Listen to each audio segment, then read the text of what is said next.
Original Casio বিক্রি করা হয়। ঠিকানা জামালপুর সদর। কেস এসে 21, কেস এসে 41। অরিজিনাল নিয়ে নতুন হলে নেবেন, নতুন না হলে নিতে হবে না। কেস এসে 41, কেস এসে 21। প্রত্যেকটা মাল আমাদের একই কোয়ালিটি। প্রত্যেকটা মাল এসে নিজাতে খুলে বডি খুলে দেখে নিতে পারবেন। যেটাই নেবেন বডি খুলে দেখে নেবেন।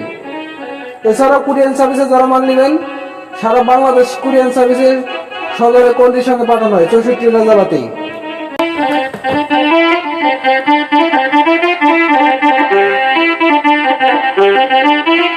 Thank you.